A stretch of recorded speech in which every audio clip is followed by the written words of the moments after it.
Hey guys, today I'll be showing you the new location, Tilted Town. So yeah, it got leaked.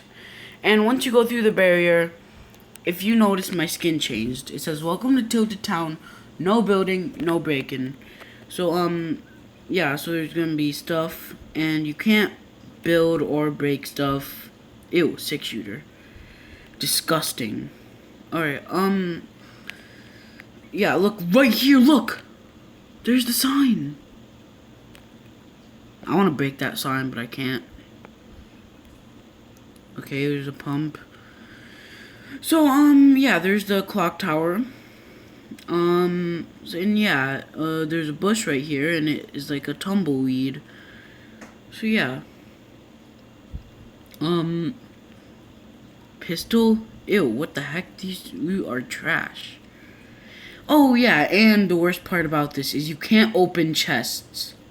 Yep, that's right, you can't open chests. Yup. It's so dumb. And, you know how it's, like, kind of, like, black and white and, like, very bland and not colorful? Well, there's actually a way where you can see stuff in color. Alright, so what you gotta do is just respawn. That's all you gotta do. Respawn, apply. Then look at it, it makes it colorful again. So yeah, bye.